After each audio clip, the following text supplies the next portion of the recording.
I started the McLuhan Institute in 2017, basically because it didn't exist. You know, my grandfather, Marshall McLuhan, had basically invented a field of study, an approach to exploring and understanding the nature and effects of technologies, a very particular kind of way of doing things. My father, Eric, had started working with him in the mid-60s and worked very, very closely with him. What they had started deserved to be preserved and maintained, and nobody was doing that.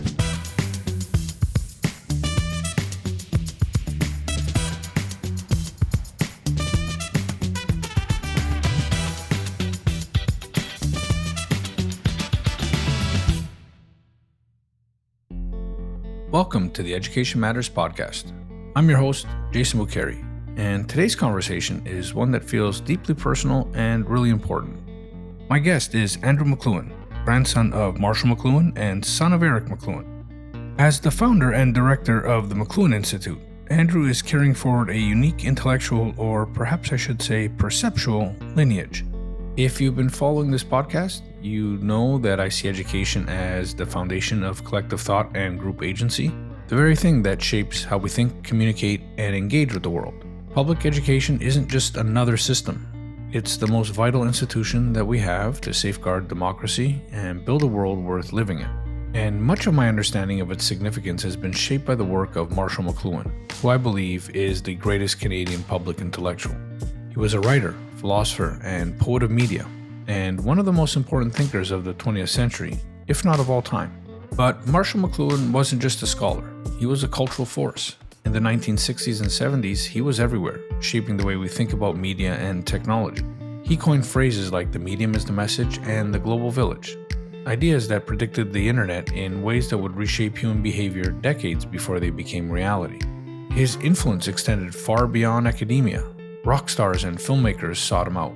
John Lennon once visited him in Toronto asking when the revolution was coming, to which McLuhan reportedly quipped, "You've already missed it," referring, of course, to the electric revolution. Woody Allen even immortalized him in Annie Hall, where McLuhan himself is pulled into a debate about his work. But despite all the attention that McLuhan purposely attracted, he loved to work in teams. And his closest collaborator was his son, Eric McLuhan. Eric carried forward this intellectual tradition, expanding and refining ideas about media, environments, and perception. But Eric wasn't just someone whose work I studied and admired, though I certainly did. He became my mentor and, truthfully, one of my heroes.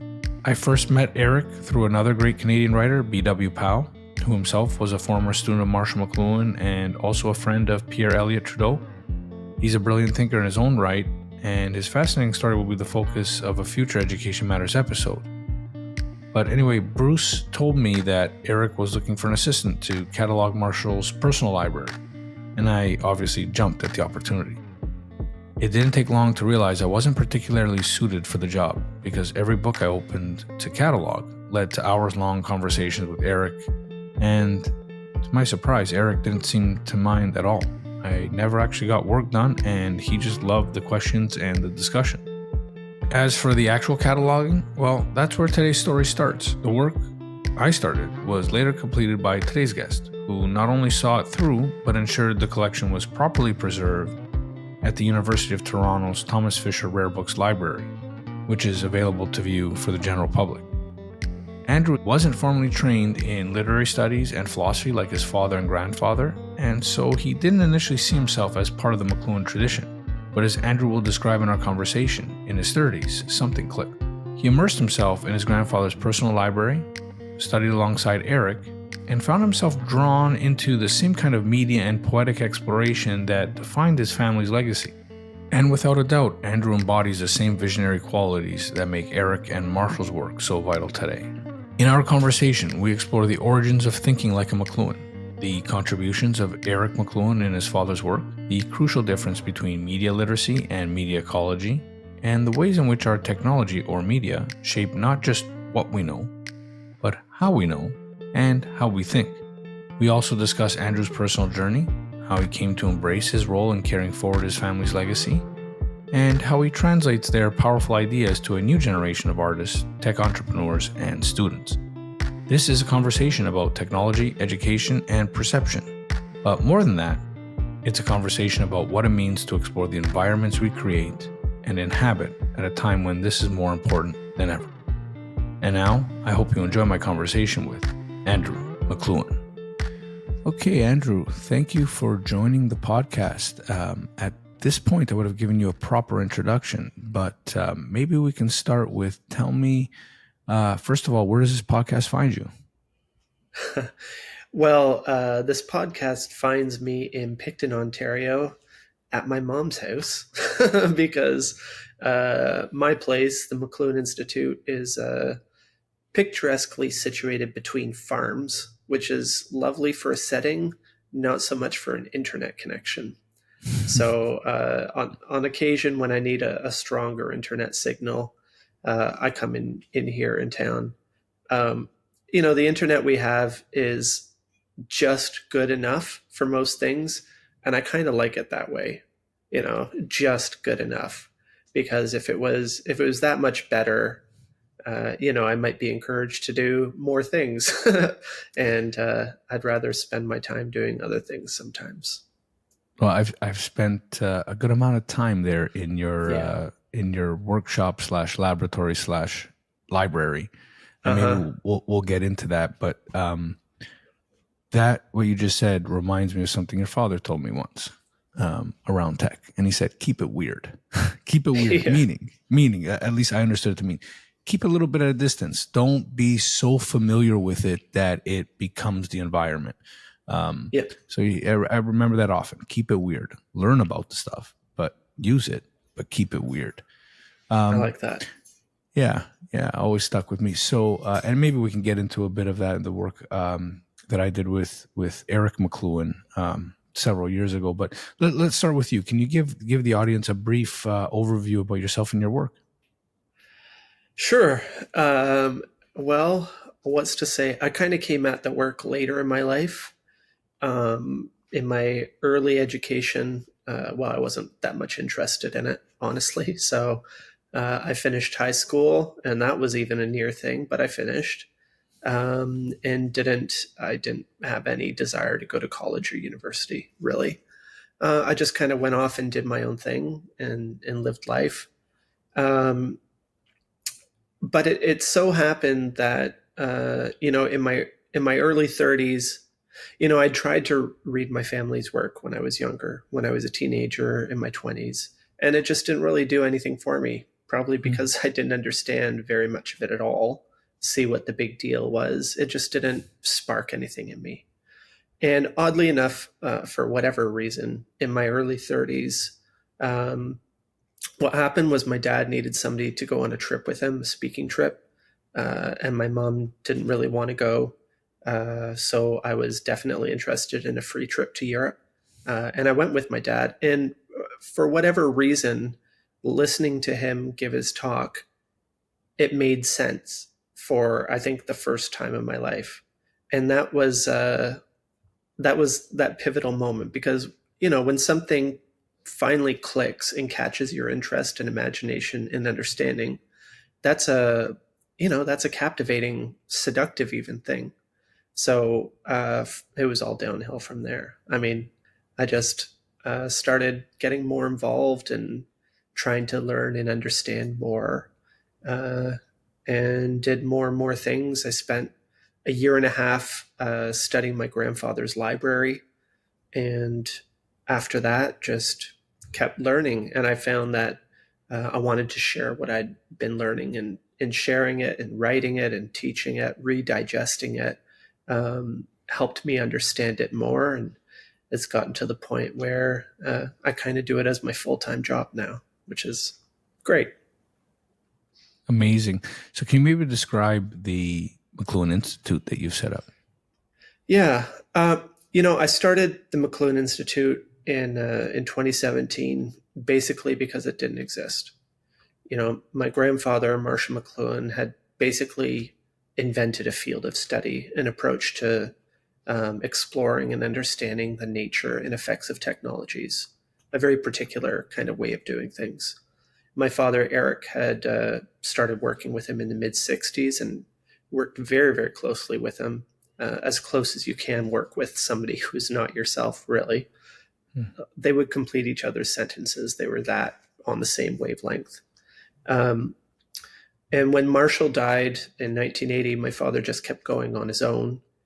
He wasn't really gainfully employed by universities or anything like that. He didn't have a formal institute or anything. And I realized around 2017 that what they had started deserved to be preserved and maintained. And nobody was doing that. Universities, colleges have media studies programs, and there might even be McLuhan experts or something. But nothing was in place to keep that tradition alive. So I started the McLuhan Institute in order to try and keep that strain of studies as close to the source and pure as possible. This many years later, 7 years later, I guess, it's kind of working, which is a wonderful thing. Excellent. So, I love the work that you're doing, and thank you. Certainly the work of your grandfather and father, and we're going to get into this a bit. But let's start with you. Where and when did you grow up? Well, I kind of had two childhoods. So I was born and raised in Toronto, and I lived there until I was about 17, 18 years old, when my parents had decided to move to the country. They'd kind of gotten sick of Toronto and wanted a change. And because, as I mentioned, I didn't care about school too much, I had a year of high school left to do. So I moved out to the country because I knew if I stayed in the city and got a job in an apartment, I knew myself well enough to know I probably wouldn't finish high school, and I wanted to do at least that. So I moved to the country. This area, Prince Edward County, is about 2.5 hours drive east of Toronto. Not knowing anybody here, I enrolled in the local high school, got on a school bus every day, which was I'd been used to taking the subway and bus and streetcar to school. So to get on a school bus at 18 was kind of a crazy thing to do. For the first time, really? And going to school in a small town of like 4,000 people, where the minute I showed up, everybody knew who I was or thought they did. And I spent the rest of my time there trying to figure out who anybody else was, right? It was a real, education, learning experience to go from growing up in a very urban center to a very rural center. And I feel like it was my second, not exactly childhood, obviously, because I was, practically an adult, but I feel like I grew up a second time living out here in the country. And, in the year and whatever it took me to finish high school, I fell in love with the place. I met some great people, kind of fell out of touch with my Toronto friends, and I'm still here. So I am fascinated by what the upbringing of a McLuhan is like. And I know you have siblings and cousins, so this obviously could vary.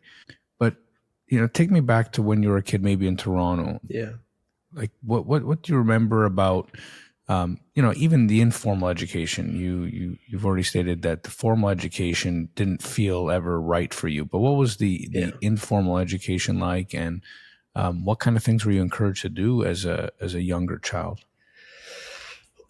Well, it's an interesting thing. So that's funny because I haven't really been asked this question before, but growing up McLuhan was a strange thing, because at a certain age, I began to understand that my grandfather was someone that people knew, and that was a weird thing, right? People didn't know who my friends' grandparents were, right? But somehow people knew who my granddad was. So that was odd. And just the company my dad, my parents kept, intellectuals, thinkers, all kinds of people, really, not just, it wasn't some intellectual party all the time or anything. But artists, thinkers, people of all sorts. And I know your dad had a lot of friends that were, and himself, a handy guy. So I could certainly see how he had a good eclectic mix of folks. very eclectic, and it made for an interesting home life, which was great, Mm. uh, and was just normal for me. But I had a very different upbringing, similar but different from my father. My dad Mm-hmm. was the oldest of six kids, and the eldest son, and it was a very traditional conservative family, and he was kind of raised to be, mini Marshall. Mm. His education was very formal, uh, at a convent, at learning from nuns at one point, and Mm. Greek and Latin, and very much the professor's son. Mm-hmm. Um, and I feel that I think my dad was very aware of being so specifically raised, and gave me as much leeway as he could to find my own way, Mm. which Mm. is something I didn't realize till much later. But when I Mm-hmm. did, I made sure to mention to him how much I appreciated that. And the funny thing is that I think my dad kind of ran away and joined the Air Force at 18 because he was born in the U.S. And he was obsessed with model airplanes as a kid. And I think he wanted to get away from all that stuff. So Standard rebellion. right. Mm-hmm. So he went away, ran away, and joined the Air Force. But then he came back and started working with his Mm-hmm. dad anyway. Mm-hmm. For me, I was kind of raised, I feel, to find my own way. Um, and despite all odds, I ended up doing this anyway. So it's kind of Mm-hmm. funny. I mean, Mm-hmm. nature or nurture, I don't know. I guess it's a bit of both. In my case, I came to it much later, but Mm-hmm. I also come at it very differently. It was when my dad went the full academic route, Mm-hmm. getting all the degrees, including Mm-hmm. honorary degrees, but his full PhD in English literature. Um, I barely graduated high school, and very informally educated. Mm-hmm. So once I started getting interested in the work, I used to run an upholstery shop. I recovered people's furniture for about 10 Mm-hmm. years, just a one-man shop. And it was in the barn beside my dad's office. So I could go out there and be working on a chair or whatever, and then go next door and talk to dad for a bit, fill up my head basically to capacity, and then go work it out. Mm-hmm. And while I'm working on chairs, doing very physical things, my mind is digesting it all. And it was great because I could just go back and forth, and that allowed me a lot of flexibility. I never studied full time with him or anything, just Mm-hmm. kind of, as I was interested, as time allowed. And I think that was the way that felt most natural to me. So I come at it from a very different way. I'm not classically educated, and my interests, um, you know, I come at things very poetically because I've been interested in poetry since as long as I can remember, Mm-hmm. uh, composing and writing and performing poetry. Mm-hmm. And that sensibility or way of relating to the world, and relating to other people, informs how I approach the work as well, and gives me, I think, it's a different approach anyway, but I think it's still very much in line with the family way of doing Oh, I things. was going to say very McLuhan-esque way of approaching things for sure. But the fun, like, I didn't set out to do it, I really have just followed my heart and my interests, and it's led me here anyway, which is kind of funny. Speaking of the heart and interest, what was the first thing you remembered loving to learn? Well, the first thing that I can remember capturing my imagination and wanting to look into on my own outside of school, I got this book on the Crusades, Hmm. and I was obsessed. So the whole knights in armor thing, but then also like the esoteric side of things, and Templars and Masons and all that, just really lit up my imagination. But on the reverse side of that, I remember very accurately when I lost interest in school. Mm. because there was a precipitating event, and I had this. I'm not going to name her because, bless her, Mm. I'm sure she meant well. But I had a grade 3 teacher who we were doing a unit on poetry. And remember, I loved poetry, right? Poetry was words, playing with words was my thing. Mm. And the assignment that she'd given us was she'd copied out a poem, a short poem, 4 or 8 lines or something on the board, blackboard, and you were supposed to copy it onto paper and hand it in. So it was written down in verse, and I wrote it down paragraph style. So not in the same form. And I handed it in, and she said, "That's wrong," and gave it back to me without any explanation, right? Like, figure it out. So I figured maybe I made some mistakes. I recopied it the same way. And this went on a few times. I don't remember exactly how it ended, but I just remember that it killed something inside me. And I think my grades went downhill from there. I have a very vivid memory of my grade 5 teacher holding me after class, and it, I swear it echoes in my head. He said, "You're going down the tubes, boy." It's like, I swear I wake up in a cold sweat at night sometimes. But, in spite of all that, here I am, and I teach classes where I have students, active students, post-grad students, retired professors. I lecture in universities, all with barely a high school diploma. So I think it worked out. Yeah, it's kind of interesting. I know exactly what you mean when you say you weren't classically trained or a traditional education. However, in another way, you are extraordinarily classically trained. Like if you study literature or philosophy today, you're doing a lot more contemporary works. Whereas I know the things that you've studied over the years are considered, the classic training that one would have had over the last, 30 years before us, right? So I find it kind of interesting that you have that dichotomy to your experience. I'm full of contradictions. And to be fair, I play them up a lot because it's fun. And it's a wonderful thing to play with contradictions and opposites. Okay, so maybe a good place to take this now is, can you give me an overview of your family's work? Maybe start with Marshall, talk about a little bit about Eric, and then yourself, where you fit into that. Sure. One interesting thing for me is that Marshall McLuhan, when he entered the University of Manitoba, when he entered university for the first time, went in to study mechanical engineering. Yeah, and I like that because it just shows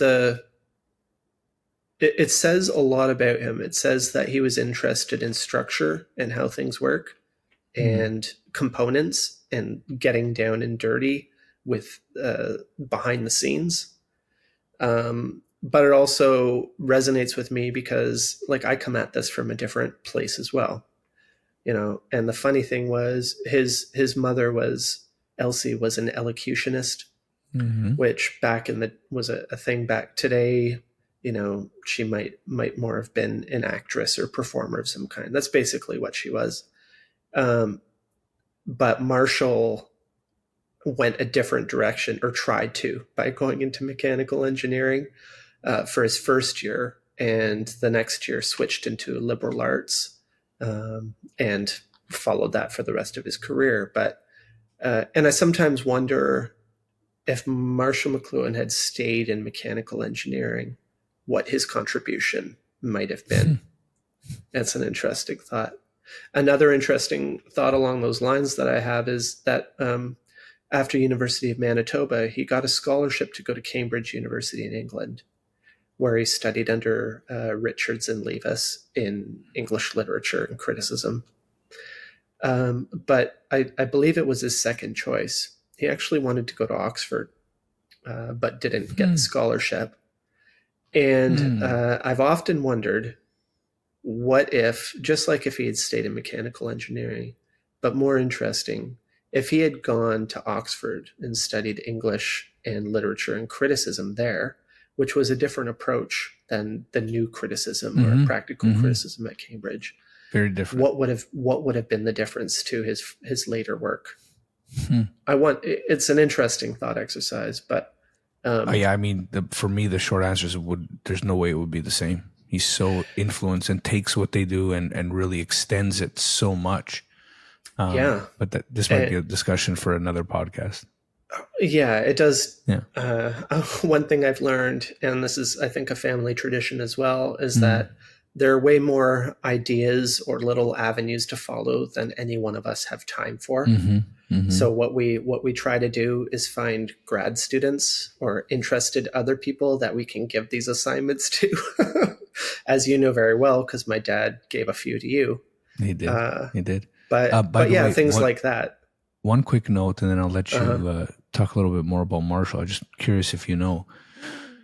Eric mentioned to me that when he did go to England to study, because he was in a relatively small university in Manitoba, they made him effectively redo his undergraduate degree.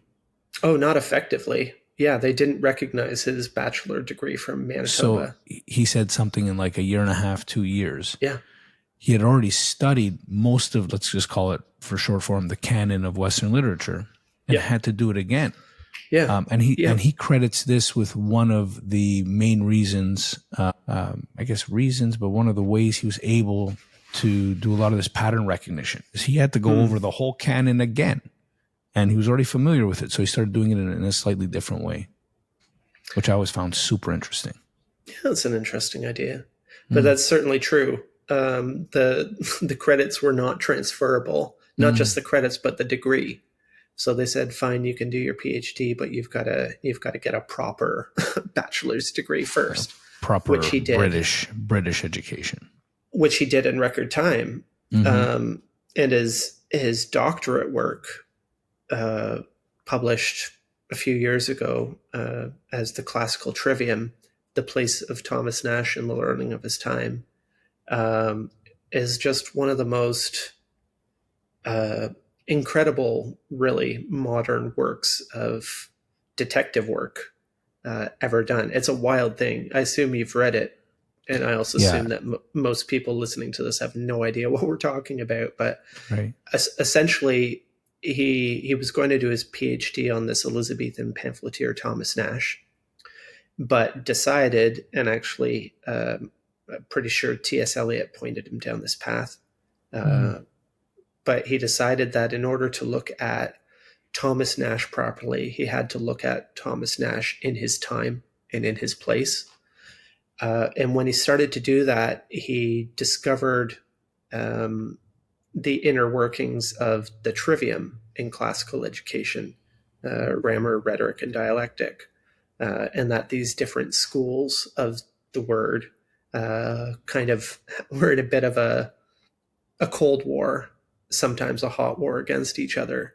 So looking at that context, he decided that actually to put that context to work, he had to put the context into context, which grew the project. And he ended up going back to Cicero in the ancient Greeks, and when the trivium began, to write a history of it from Cicero up to Nash. And that became basically the thesis. But another project to do, Marshall stopped at Nash and the Elizabethans, but some grad student needs to take it from the Elizabethans up to today and follow that line. There's another job to be done. But to quickly wrap up about Marshall, what the main thing he learned at Cambridge was this approach to criticism called practical criticism, known as the new criticism over here. And essentially what it was it was a focus on effect. Richards and Leavis wanted to find out what made poetry good or bad, how to evaluate it other than through personal taste. And they ran some experiments and discovered these 4 criteria with which to judge poetry or literature on its own terms. aside from just saying, oh, that's great, or oh, that sucks. And essentially what Marshall did was take that idea and apply it to technology, and how to evaluate the effects of technology, not on its content, but structurally on its form and its effects of people on the same way. And that really tells you a lot about Marshall, because essentially a lot of his work was taking ideas, notions from other people and applying it in new ways. And that really, I think, was the main part of his genius. Not that he didn't have ideas on his own, but the way that he essentially working metaphorically, using one idea to illuminate another. What do you know about the reasons why he makes that shift, if I can describe it as a shift? Because you've described it very eloquently, like Eric, your father, had to me in the past, that it almost seems natural. Well, you learn this thing over here and you just look at this thing over here and apply it.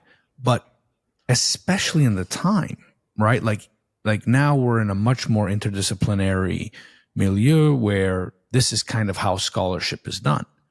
Yep. But at the time he's doing it, and then that kind of shift for a literature professor to then start looking at technologies with the tools of literature. What do you know about that? How did it happen? Why did it happen? Any sense you can give the audience? Well, it's hard to say, except that it's kind of the way he and maybe we are wired. You know, that's why I let off mentioning about his going into mechanical engineering, because he was interested in structure and how things work, right?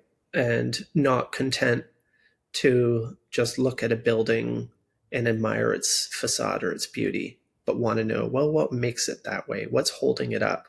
How's it put together, right? And that, I think that really lies at the heart of any of his explorations and investigations.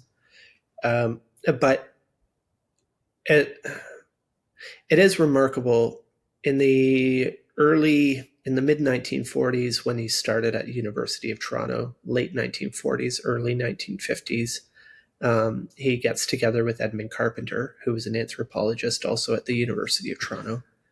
And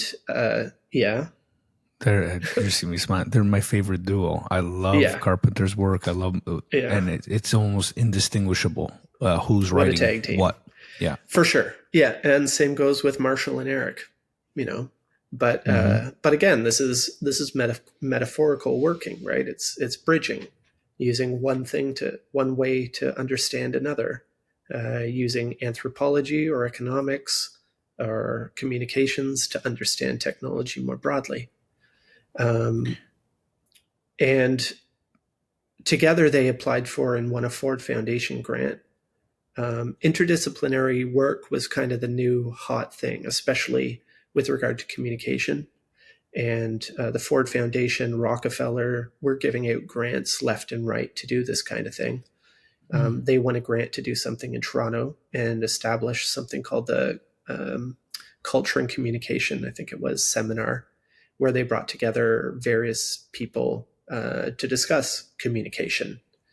That was how Marshall got into communication studies from English literature. And from there, he opened up the category from simply communication study to media studies. And I think that, again, was one of his main contributions to the field, was broadening the category of what we consider a medium to be not just something we use to communicate from like this, but everything from housing to clothing to forks and knives. Anything that humans do can be studied as a medium and has that kind of effect. And the wild thing is it comes out of English literature for him, which is kind of a beautiful thing. Yeah, and I think he was definitely chastised for this back in his time for, daring to verge out of that field and Mm-hmm. into a new field. But a note on those seminars, I believe they were Monday night seminars. Am I Well, right that's there? later. That's That's later, later. Yeah, that because he's happens become later. quite famous, right? And Yeah. maybe you can speak to, just for the general audience who might not be as familiar with McLuhan, his life and his work, the kind of people that had interest in him and the work he was doing. Yeah. So he and Carpenter did this culture and communication seminar, and another component of it was they started a journal called Explorations, and the Explorations journal was an interdisciplinary journal with all kinds of people contributing, very well regarded, and even still noted today for its groundbreaking work. But as you hinted, he wasn't chastised is a very polite word. Um, Interdisciplinary studies was not a thing back then. Education was very, very siloed, even more so than today. And you were expected to stay in your lane, in your field. A lot of people resented Marshall stepping out of English, even to go into communication studies, never mind to range about as he did, because he discovered that, well, he liked to say that understanding is not a point of view.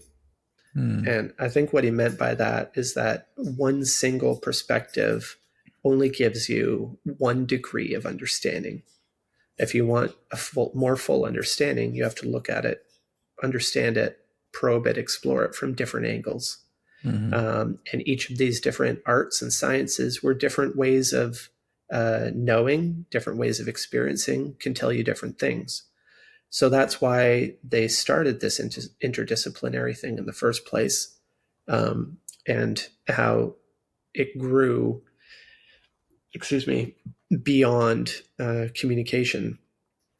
One of the fascinating things to me about his work is that there was a shift in around 1954-55, and he'd published an article called An Historical Approach to the Media, where a few paragraphs in, he says how the processes at work in communication and how it affects culture are so complex that it's impossible to predict and control. And just a short few years later, in 58, 59, 60, he says the complete opposite thing, that it is possible to predict and control these things. And that to me is such a fascinating shift. And what happened was he won another grant, this time not from the Ford Foundation, but from the National Association of Educational Broadcasters. He won a grant to develop a high school curriculum for understanding new media. And he spent a year and a half going deep into the structural nature and effects of different technologies, and discovered certain things about them that led him to change his opinion, and basically led the way for the rest of his career in understanding media, which is one of the coolest things to me. That's where communication grows into media studies. That's where understanding media, the book, comes from. And, much of history flows from that point, which I think is very interesting. Yeah, maybe this is a good spot to talk about Marshall McLuhan and Eric McLuhan's collaboration, because I know Eric played a huge part in the research and writing of that book in particular, many others, but maybe we start there. It's again, the nature of Marshall's work was interdisciplinary. He was a towering figure himself, a very forceful personality, but he didn't pretend to discover all these things alone, and he certainly worked with a lot of people. He didn't work more closely with anybody but his eldest son, Eric McLuhan, who, as I said, came back from the Air Force and really dove in headfirst into this stuff. Um, I think they were really of a mind. And it's a remarkable thing. There aren't many examples of a father and son team like that, particularly in an intellectual enterprise. I can't think of another one, really. And people don't generally realize just how closely they work together. Like my work with my father was very much in an assistant and kind of student role. I'm not on their level at all. I come at it from a different way. I relate to it a different way. And my contributions are different. But my father followed Marshall's footsteps in English literature, and they really shared a brain, I think. My Eric's byline might not be on everything, but his fingerprints are all over it. And the thing is that they didn't really care too much about attribution. Dad said that over and over. It didn't matter whose name was on it. What mattered was the work. And that goes with McLuhan and Carpenter sometimes in explorations or otherwise. And it went for a lot of the McLuhan stuff from the mid-16s on. Where Marshall's ended and Eric began, or vice versa, can be almost impossible to tell. And it wasn't a meaningful difference or distinction for them, which is, again, a really interesting thing. So yeah, a lot of the later McLuhan work is McLuhan plural, certainly not just McLuhan singular. And also, again, I'm not sure the distinction really matters. It didn't matter to them. And as far as taking the work forward, I'm not sure it should matter that much to us either.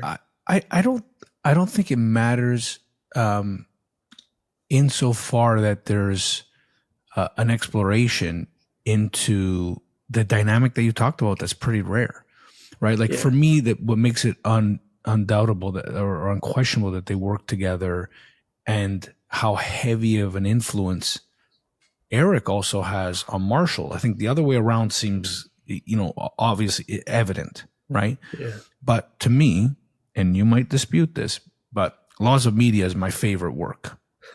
And Laws of Media is obviously published after Marshall's death. And I can see clearly the structure, talking about structuralist thinking, that Eric brings to it. Eric is at a different point in his career, younger. And I love it because it was meant to be a book for academics, which your father, Eric, told me was one of his great mistakes, he believed. I didn't agree with him because it's my favorite work. He regretted I just bring it up. Yeah, I just bring it up to kind of emphasize that point. It's clear to me, as someone who's read all of the work, that is so different, in part because it's Eric, doing the final assembly, and it also happens to be what I believe the most powerful of all the works. Well, yeah, you see, if you take a survey, a bit of a zoomed out look at all that work, you see Marshall moving further away from academic form and style. Exactly. And you see Eric moving closely into it, with Laws of Media being the shining example of that.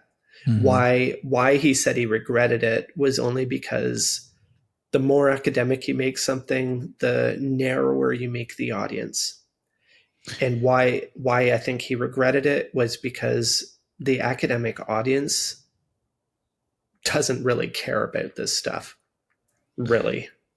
I'm making a generalization, but I think that's what he was trying to get at there, is that that work in Laws of Media is, honestly, one of the greatest discoveries of the 20th century. And it deserves a wider audience than it has. And I think that's what he thought was the regret, exactly. He wanted to have a broader audience, but at the same time, I told him I agreed with what his assumption was at the time, is the best way to get this further studied and researched was to get it into the hands of the academics who can then take it and see the discoveries and see the approach.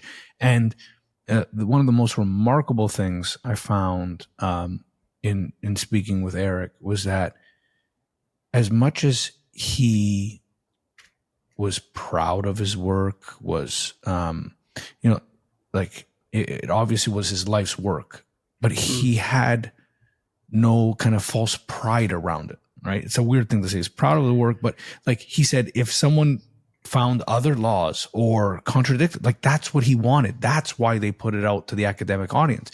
He wanted the ideas to be challenged. He wanted to keep thinking and pushing his thinking.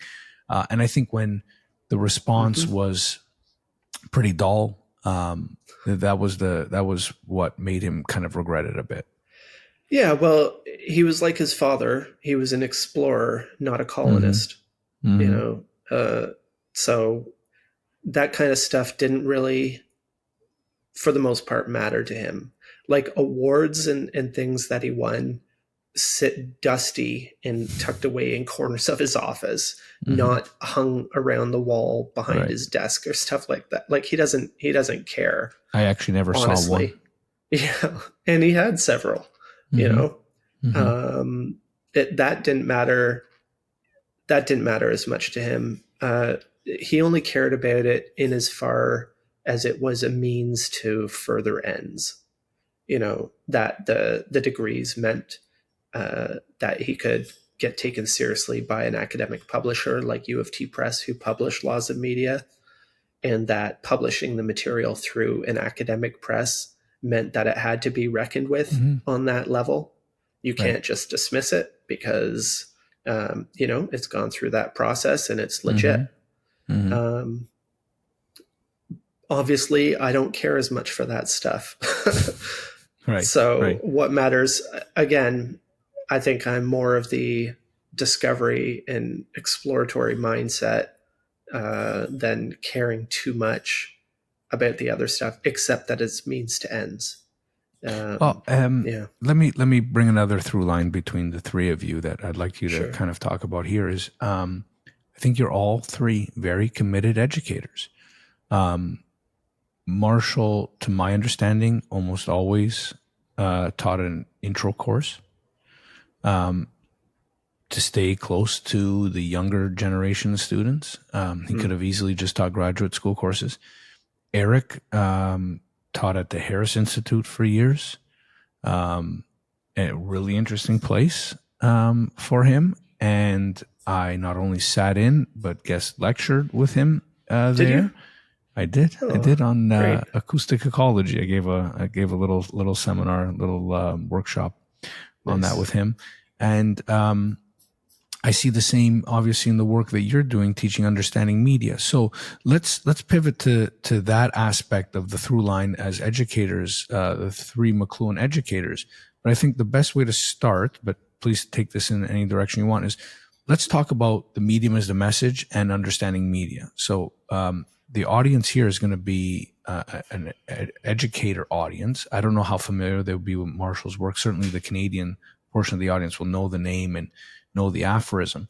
But can you maybe unpack the aphorism? And then there's another one that I always like that no one ever really quotes, user as content, which I think is so appropriate for today. So if maybe in way of talking about how you teach understanding media, help us go through those aphorisms and then talk about the work you're doing teaching the class. Yeah. Well, when I started the McLuhan Institute half a dozen years ago, I decided to focus on the medium as the message for a couple of reasons. It's McLuhan 101. It's very basic understanding of media, of the effects of technology, but it's also extremely potent. It's a remarkable phrase. It's 5 words, the medium is the message. But there is so much to it. Marshall might have been an academic, but he was a poet. He was a deep poet. To be able to pack so much into 5 words is an act of deep poetry. There's several interesting things about it, but I've done a lot of work in tracking down the first time he ever said it, and that was in May 1958, June 1958, at a radio broadcasters conference in Vancouver. Mm-hmm. He first said the medium is the message, which is 6 years before Understanding Media came out, which is where a lot of people trace it to. He actually wrote in 1960 an in-depth essay called The Medium is the Message, where he spells it out very, very clearly. He spells it out less clearly in Understanding Media. Although it's pretty clear. Well, it is pretty clear. Right? In that first paragraph, it's a pretty tight definition, right? Very tight, but possibly too tight for a lot of people. I mentioned about the NAEB project that he did 1958 to 1960, which resulted in a report called the Report on the Project in Understanding New Media. That report didn't really go anywhere. It wasn't really used as a curriculum for high school education in understanding new media. But Marshall spent the next 4 years rewriting it over and over and basically condensing a report in very report-looking structure and language into what's more a collection of poems called Understanding Media, The Extensions of Man. And the first thing I tell people in sort of advice of how to approach that book is to approach it like you would approach a book of poetry, as simply as that. Because you don't sit down and expect to read a book of poetry from cover to cover in one sitting. And you don't expect to read it the same way you might read a work of fiction or nonfiction. You approach it very differently. You have different expectations, and you're expecting to play with the language a lot more. You're expecting to fill in a lot between the words, between the lines in a poem. And if you approach Understanding Media that way, you'll get a lot more from it, because that was, Marshall McLuhan had worked very hard to turn it from the report into more poetry in order to force you to interact with it more, to get more out of it. So that's kind of lesson one. And the medium is the message is really case in point in that, distilling down what is at once a very simple but also very complex notion. Later on, Marshall said, if I use the word environment instead of media, that would be a better choice. And if you think about it in terms of the environment is the message, it makes more sense, even if it's less pithy. So I tracked down the first time Marshall said it in 1958, and I've been collecting all the different ways he said it in between over the next essentially 30 years. And if you want to understand it, the best way to do is to look at all the different ways that he said it, and you get the idea pretty quick. But his main point about media is that the effect of them comes less from the content of the technologies than the structure and nature of it and how it creates a new environment. And it's the effect of that that makes all the difference.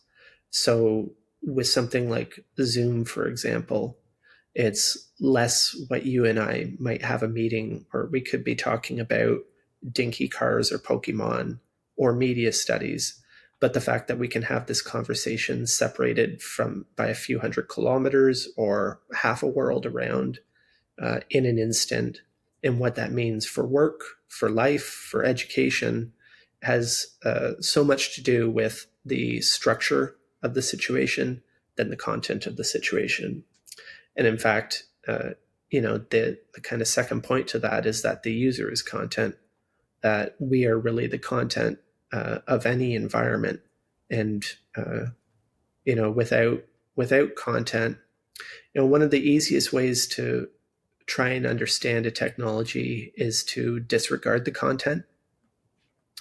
But this goes against most of the conventional approaches, like media literacy, for example. If you take away content, it doesn't have too much to say, because media literacy is all about what's essentially propaganda studies, understanding that people have agendas, political, ideological, commercial, that they're trying to force on you. And that's necessary and important. But Legit if you take away area of study, very much and right? Needed, Necessary understanding, and needed. yeah, Excellent. Yeah, for sure. yep. But the effect of technologies don't come as much from their content, but from how they reshape us as people on a sensorial level, on a cognitive level, and how that changes our values, our preferences, our societies, our cultures. Now, I think this is a very important point for this audience, and I just want to make sure we put a fine point on it. The difference between media literacy and media ecology. Can you help describe now? I think you did a great job of media literacy.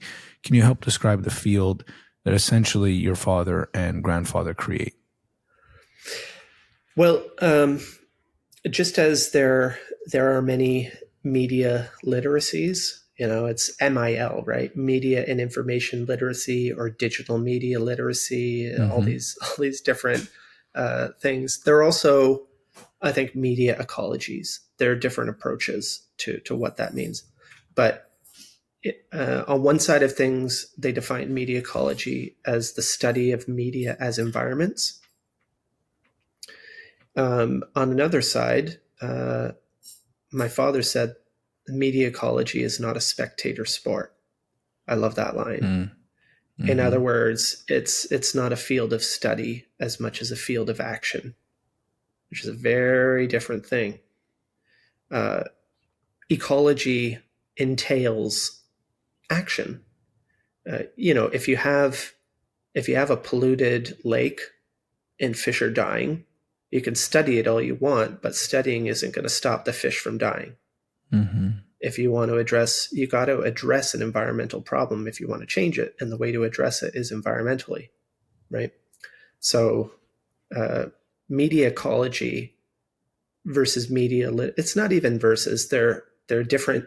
They're like anthropology and sociology. They're related, but they're different.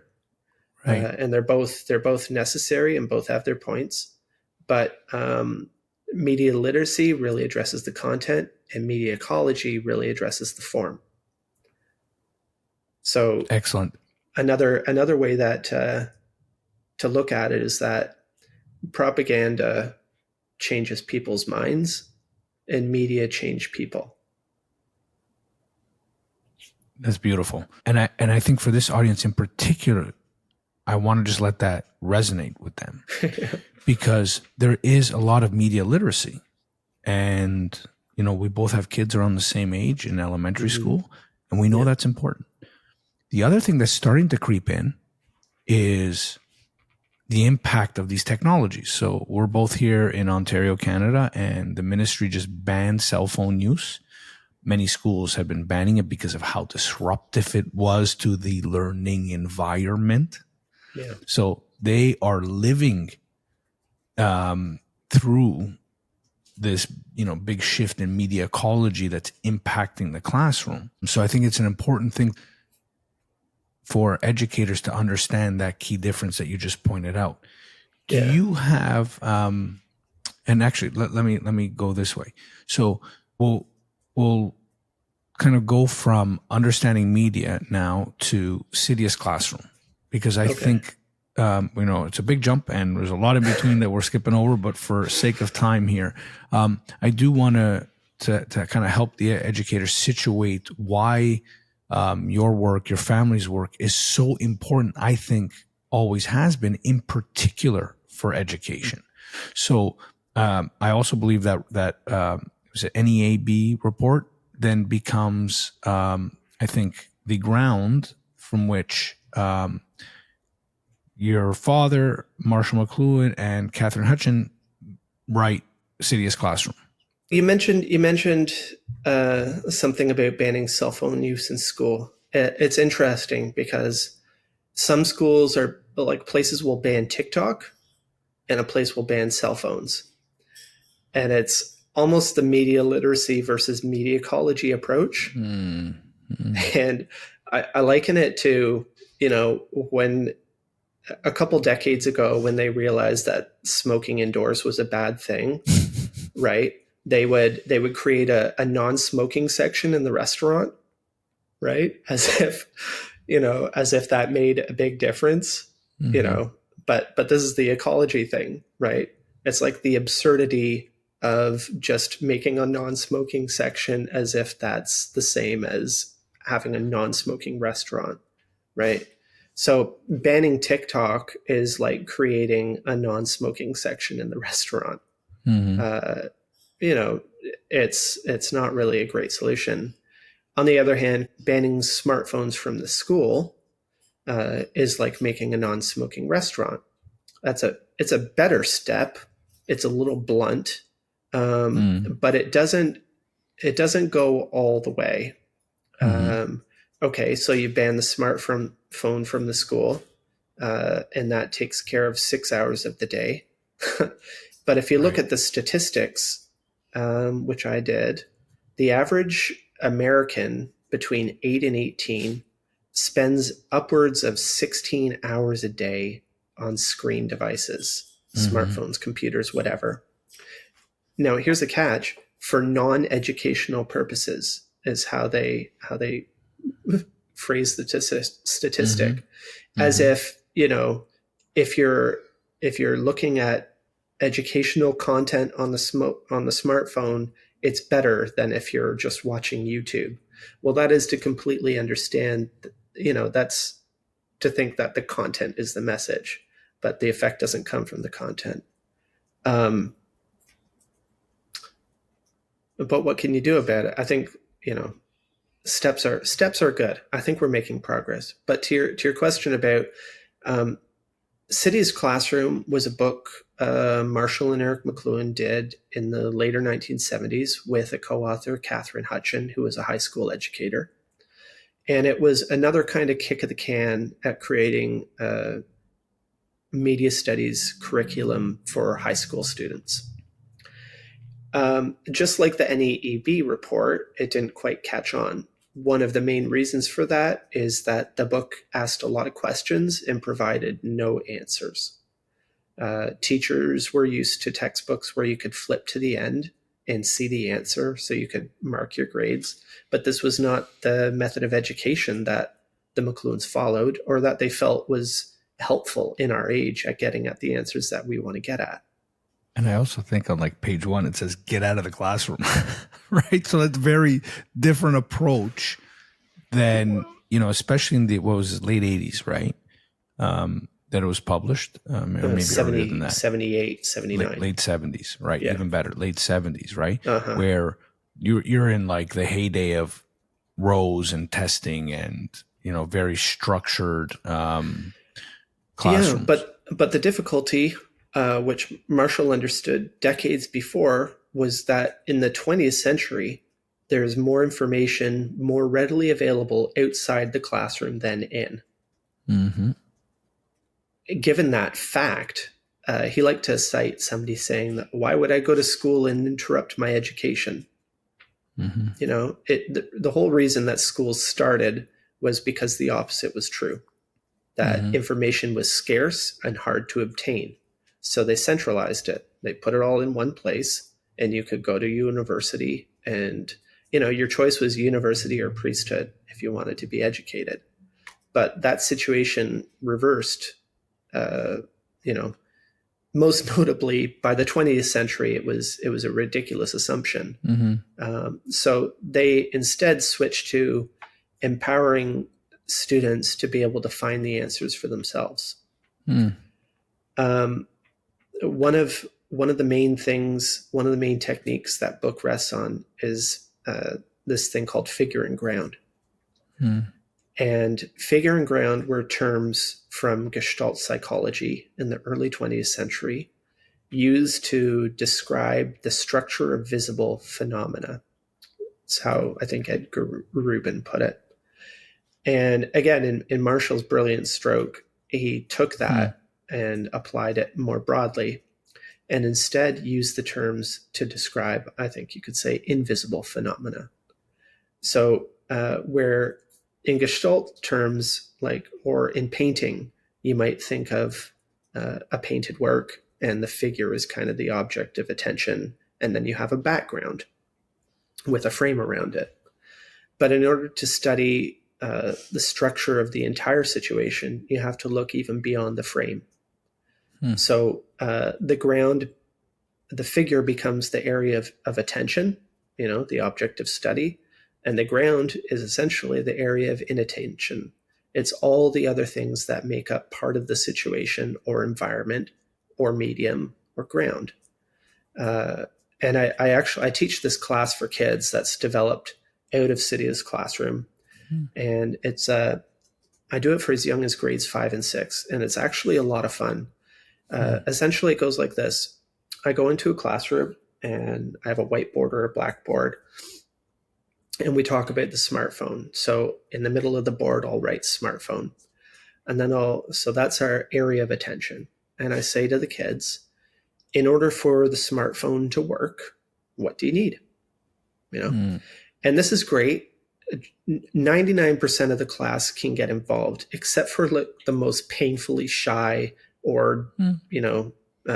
Unable to respond kind of people. Everybody can yell out electricity, batteries, you need money to buy one. You need stores, you need software, you need apps. And my job or your job as the kind of facilitator is to put these things on the board and start to group them together. So electricity and power and batteries and natural materials.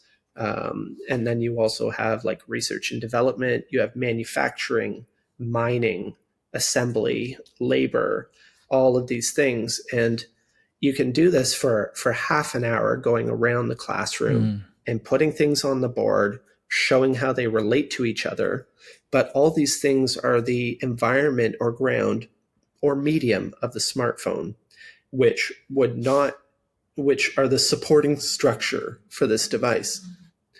So you get a really full board. All these kids can relate because they all basically have one. Now the fun comes when after you fill up this board for the last 20, 30 minutes, you erase the smartphone from the middle of it. And you say, now, kids, imagine you wake up tomorrow morning and your smartphone doesn't work and it's not going to work again. Some catastrophe has happened. You now live in a smartphone society without smartphones. And there's a moment of silence, some like literally an audible gasp, because these grade 5 and 6 kids can't imagine a world without their smartphone. Yeah. I say you wake up in the morning, but they probably don't wake up, right? They sleep in because they're used to waking up to their phone. They check it, notifications, they look up the weather, they look up everything, right? They book an Uber maybe, or who knows what, right? They get to the school and they're still communicating with their friends on these devices in recess, at lunch, whatever, and going home. It's what puts them to bed at night and wakes them up or doesn't in the morning. And they really cannot comprehend how to do anything without it. And then you look at this board and you look at the support structure and what happens if you remove the smartphone from it. Well, a lot of it is so specialized that without the smartphone, it collapses. And one thing that we learned from COVID and the global lockdown is how quickly those dominoes fall. This was a really great exercise in understanding the effect of environments. And when you change things a little bit, dominoes fall, and they fall quickly and heavily. So when you take the figure out of the ground, it really shows the ground in a new light that we don't see when we're immersed in it, right? It's like the one thing the fish doesn't know anything about is water, right? Well, I love that entire lesson prompt, because you can think after that 30 minutes how many other projects Oh yeah. explorations you can do with them, right? So then the assignment for the kids is, okay, now pick a different technology Mm-hmm. and map out the ground and then discuss the effects. So air conditioning, right? Or clothing or utensils or cups and sauce, like any Yeah. of these things, you can map out the ground, and the grounds Google will Classroom. overlap between. Sure, right? Right. Yeah, definitely. But this is, and it's that technique of pulling the figure out of the ground.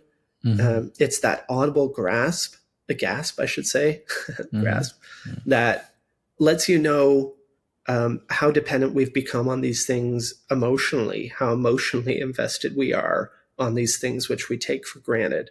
A medium is essentially something we take for granted. But, this, at the end of that little exercise, I can say to the kids, this is what is meant when you say we shape our tools and thereafter they shape us, because we create this environment and this environment creates us. And when you change this environment, you change us. And this is also what is meant when you say the medium is the message, because that is the medium. And all that happens regardless of the conversations we have, whether I'm looking up the weather or adding 10 plus 20 or whatever. These things don't happen on a content level. They happen on a medium level. Well, thank you for that. I think that is as tangible an example you can give this audience that's going to be educators as to the medium, the message, and your work and how that looks differently in the classroom. And I don't want to suggest that they're not doing these types of things. I just want to help folks be as knowledgeable about how they're teaching this in the classroom. For sure. So with that, can I ask you what kind of relationship do you believe schools and school districts should have with technology? Well, when you deliver a question like that, I hear it a certain way that maybe other people don't hear it, just because I have such a broader definition of technology. Mm-hmm. Most people, when they hear that question, they think you're asking, what do I think about smartphones in the classroom? But technology to me is as much a smartphone as it is a pen and paper. Mm. So what do I think about technology in the classroom? Okay. I should have been more articulate with a McLuhan on this side. But actually, go ahead. Answer the question the way you're going to answer. Well, but my answer would be the same, is that, when you understand that the environment is a shaping force and it is going to lead to a certain set of conditions, will lead to a certain kind of person, right? Understand that you shape your environment and you shape your students. So keep that in mind when you're considering your classroom. If this is your classroom, you're going to have a certain kind of student. If you have 4 walls and a blackboard and pens and papers and books, you're going to have a very different kind of student. To me, those are the strengths of the traditional classroom. And the best, the mind that is shaped by that immersion in text and in handwriting is very different from the mind that is shaped by a keyboard and a screen. One of the great quotes that Marshall liked to trot out from time to time was Truman Capote talking about Jack Kerouac's work, saying that's not writing, that's typing. And it seems some to be a silly distinction or a pedantic kind of thing, but there's all the difference in the world between writing and typing. And not just because, we don't teach cursive anymore. But by the way, it's coming back. They're being smart. Well, I've heard it's coming back. Yeah, but the thing is, it's a great move. It is a great move. It depends very much on, again, what is your goal? What are you trying to accomplish? What are you trying to provide your student with? The difference between writing and typing is the difference between 40 words a minute and 80 words a minute. In my case, I type about 80 words a minute. I write about 40 words a minute. And that doesn't simply mean that I can write something faster. But, one thing a lot of people struggle with is like their mind racing and anxiety and stuff today. Mm-hmm. And a pretty easy hack to work on that is to write by hand. So, what I suggest people do is spend 15 minutes a day writing something, something more than just random words on a paper, right? Write what you see out your window, or write a journal entry, or write a letter to your mom because she'd love to hear from you, or to your kids, or whatever else. But um, this analogy struck me when I was driving across the country with my wife and kids a couple of years ago. And you go through the mountains and you see these signs saying, showing the grade, and it says trucks use lower gear because when you lower the gear, you slow down the engine and you slow down the truck. And this is the effect of writing by hand at 40 words a minute.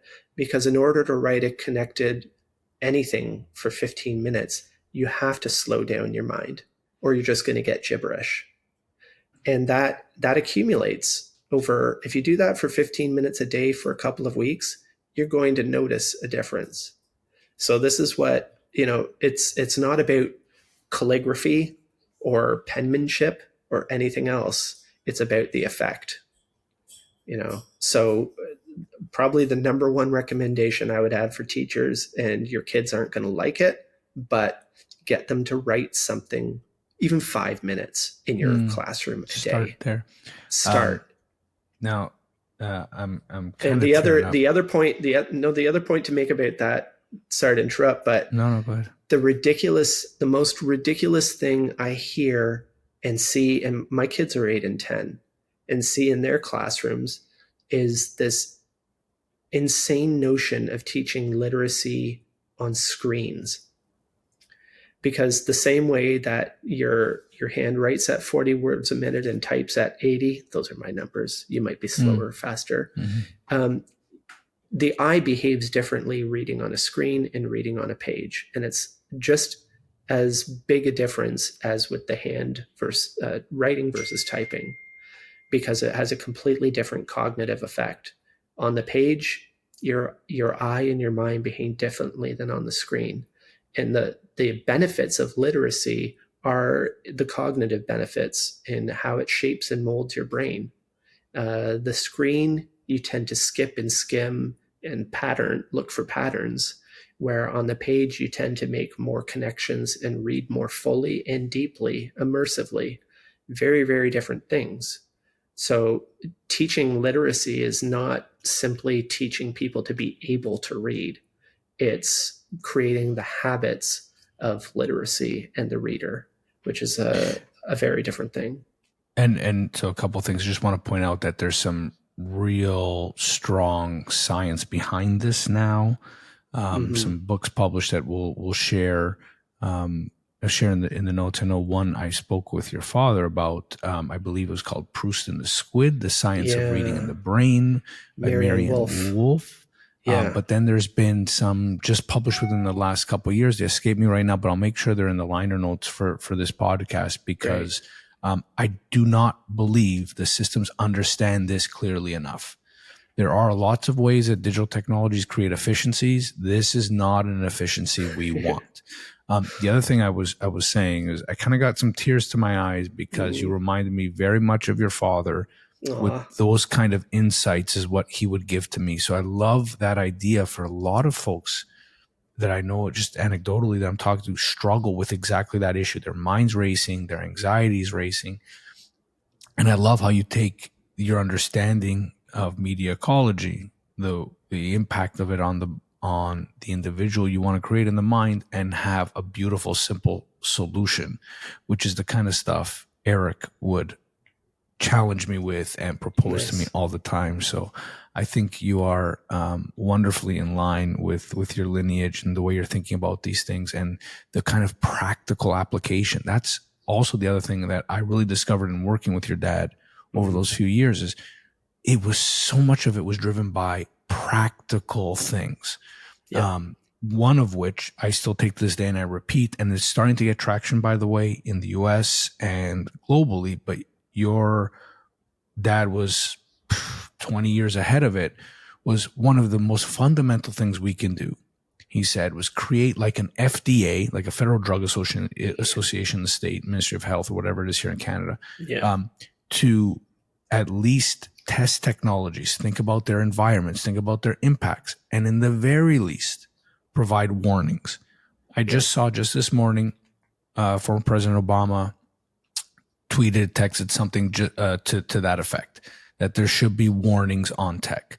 To me, that's an obvious thing, especially in schools can lead that way in educating not only their students in, with the example that you were talking about, but also the parent community.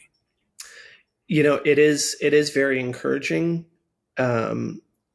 I delivered a speech back in 2019, I think it was, to the law faculty at the University of Windsor in Ontario, about regulation of technology. And I looked at the case of the creation of the FDA in the States back in the early 20th century, and the Food and Drug Administration, the Food and Drug Safety Act, which is what all that grew out of. And basically what happened was people were getting sick and dying from tainted meat, canned meat, and they demanded that the government do better because there was no real oversight. It was self-regulation. And so the Food and Drug Safety Act was designed and implemented, and it stated these two main criteria: that food and drugs had to be safe and effective. In other words, they had to not kill you or make you sick, be safe, and they had to be effective in that they had to do what they said they were going to do. So no snake oil, right? None of these crazy drink this and you're going to cure your cancer. No, you can't just say that. You have to demonstrate it, and it has to not kill you. The problem with technology is that it's very difficult to measure safety and efficacy when we're rewiring people on a sensory and cognitive level. You mentioned before we started recording about Jacques Luciran and his book, And There Was Light, which is a wonderful book. And Marshall loved it because it illustrated what he knew about the senses, which is that in Luciran's case, he became blind at a very young age in a schoolyard accident. And he describes in wonderful detail how, as his visual faculty dimmed, his other senses perked up.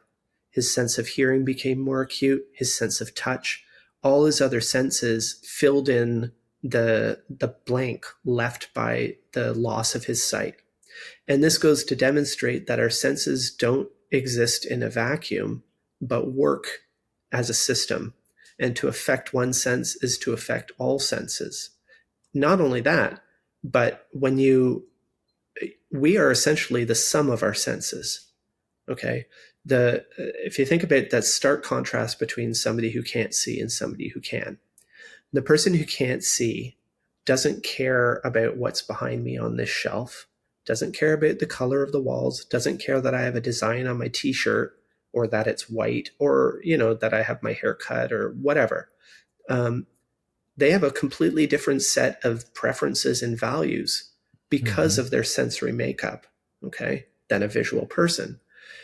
What Marshall discovered about technology was that we're affected not on the content level, but on the level of the technology, of the structural nature of the technology as it affects our senses. Because just as our senses exist in a balance among themselves, they are also not static things, but they change. You and I are both wearing glasses because our eyes are not as they once were. We probably add more salt and spice to our food because our sense of taste has dulled over time. Our senses change, and they atrophy over age, but they also change depending on what goes through them. They're not passive receptors. And each technology affects our senses in different ways. And when you affect one sense, you affect all senses. So this is how we shape our tools, and thereafter they shape us, because they rearrange, they modify the senses they pass through. And by modifying any one sense, you modify all your senses. And the effect is to create a new culture. It's to create people who can't see or people who can see. every time you get a new mass technology like the smartphone or writing or anything else. So this is, but how do you measure that in terms, is that safe? Is that effective? Well, it's a different, it's a different culture. Safe and effective those are not criteria through which to judge the cultural understanding. Media looks at technology in two main criteria, and that is their personal and their social effects. How technologies affect us one-on-one as on a sensory, cognitive, individual level, our identity, everything else. And by aggregate, when you get a society of blind people, how that creates a different culture, personal and social effects. And it's a much different matter to try. How do you regulate that? How do you test that? It's very difficult. And so we just ignore it and focus instead on the content, which is what we can evaluate. To counter that a bit, the one area, or at some point I should say, you do realize that they're harmful, right? So social media, cell phones, and teenagers, like, I'm sure you've heard of the anxious generation, and the work that Jonathan Haidt did in his previous book as well. It's like the data was pretty unequivocal a while ago. But right? harm again is a relative term, because I think about Elvis. Okay. Yeah, depression rates, suicide rates. Like my point is, there are some numbers, there are some ways we can start looking at it, right? And even what I would suggest too is, even with the warning labels, like, we're not sure, but you might want to be cautious. Like, I think is an approach that obviously you would advocate for, right?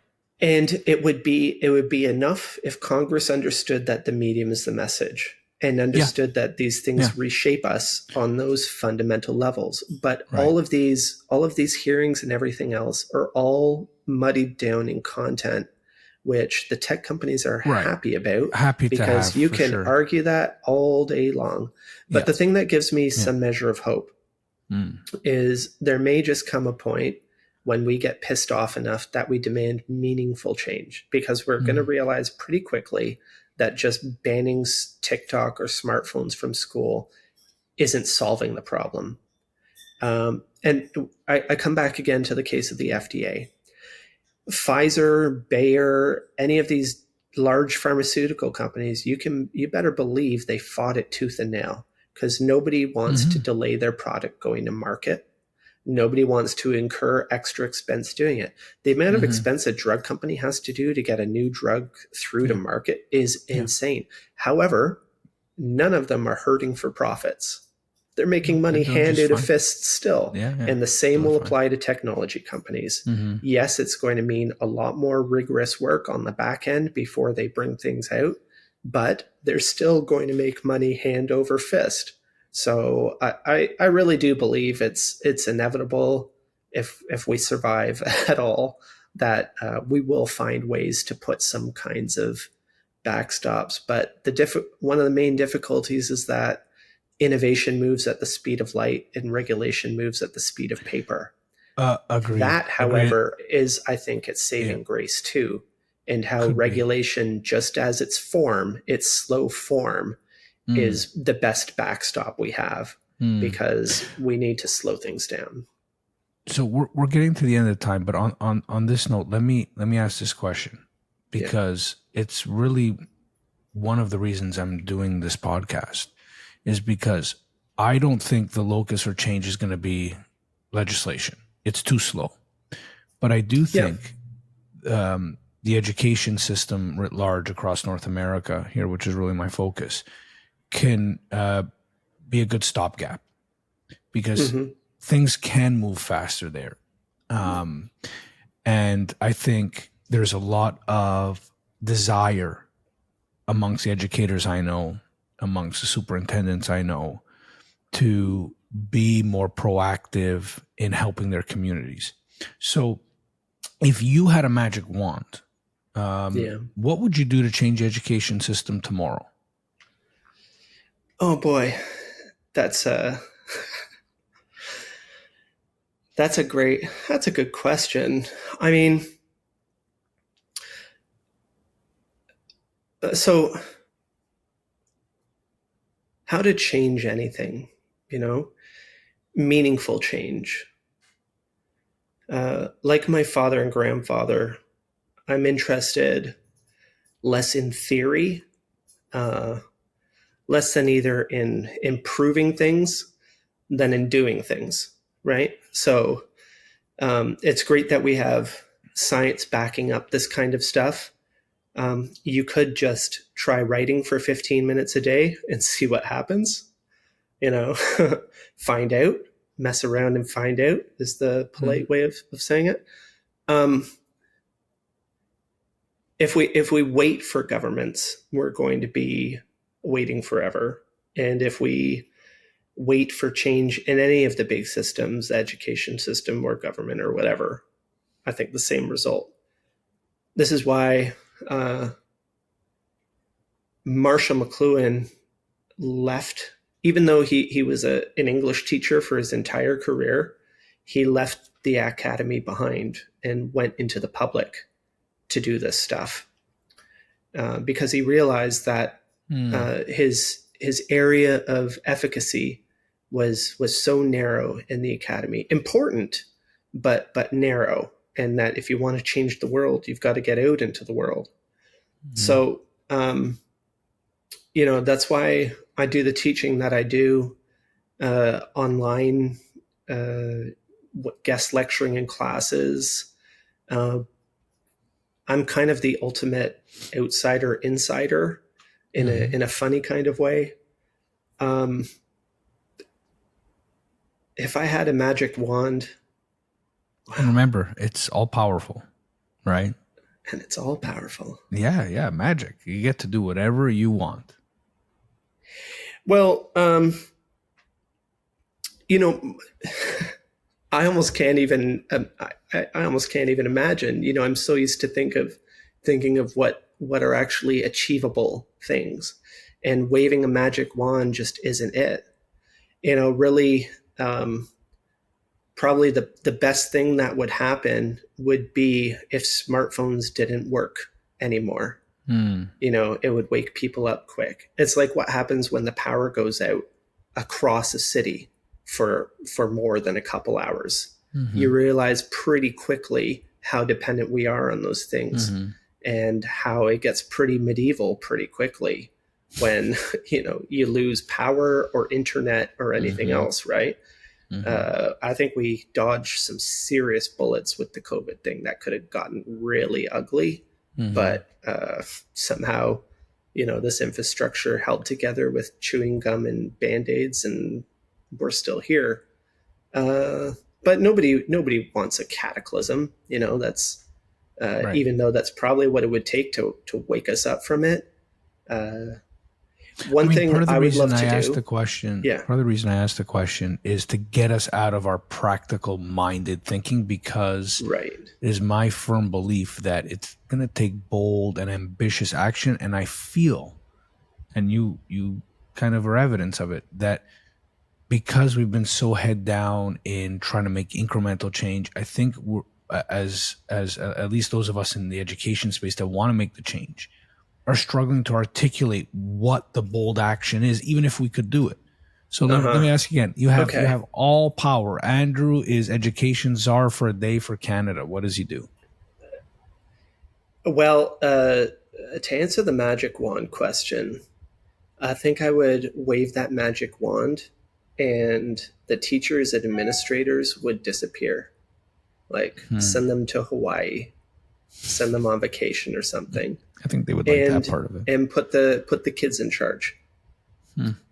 It would obviously have very mixed results, but and I actually Neil Postman wrote this book, Teaching as a Subversive Activity, and some of the things he advocates for in that are things like having teachers only teach outside their discipline. So if you're an English teacher, go teach science. If you're a science teacher, teach phys ed. This is just to get people out of their habits and biases, right? And force them into the area of discovery and out of comfort, right? And that makes things a lot more dynamic and interesting. That's interesting. I didn't think you would have gone there, but there is a big movement and an attempt to give students more agency. So you're in line with what folks are thinking, and I think we know we don't do that enough. Well, so my understanding media class, I take students through the book cover to cover, word by word, in 36 3-hour classes. Usually takes about 18 months to do it. And I've done it. I'm on my third group right now. And that's meant close to 175 people over the last 4 years have taken this class. And this summer I'm doing a special event for them all where, because I just learned about this book, instead of teaching as a subversive activity, we're hosting a series of sessions called Learning as a Subversive Activity. And each of my students have been invited to come up with a single point, a tip, a hack for people to educate themselves in today's world. What's the number one piece of advice or interesting thing you can suggest for people to learn as a subversive activity? Because the people who take my class are from advertising, from the arts, they're current students, they're retired professors, they're people who are trying to learn something for the love or the interest or the obsession of learning it. And I think they're the people to wave that magic wand. So stay tuned for that. I'm planning on publishing the results of that thing. That'll be fun. Well, that sounds amazing. I'd love to share that. I'll make sure it's included here too.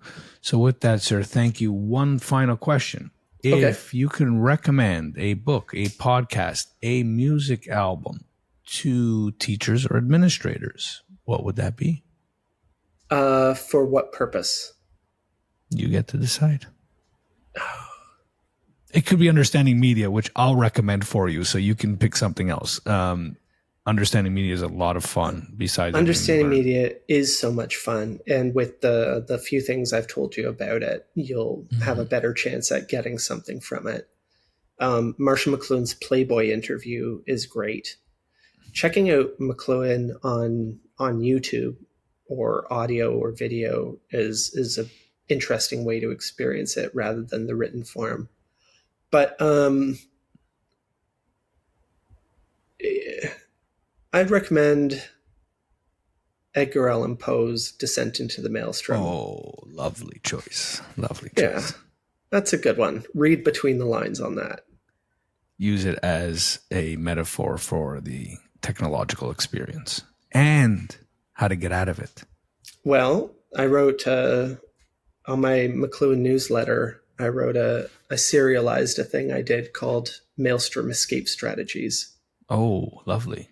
Yeah, lovely. Which is all about, so you're in a maelstrom. What next? Now what? Now what? Yeah. Well, sir, with that, thank you kindly for your time. I appreciate this, and I will make sure that the audience knows the work you're doing and how to reach you should they be interested in you connecting with them. Thanks, Jason. It was a pleasure talking. This podcast is recorded on the Territory and Treaty 13 lands of the Mississaugas of the Credit First Nation and on the traditional territory of the Huron-Wendat and the Haudenosaunee. The show is edited and produced by the marvelous and talented Andrew Mastroianni. If you like what you're hearing, make sure you subscribe to us on Spotify or wherever you listen to your podcast. Until next time, remember, there's absolutely no inevitability as long as there's a willingness to contemplate what's happening.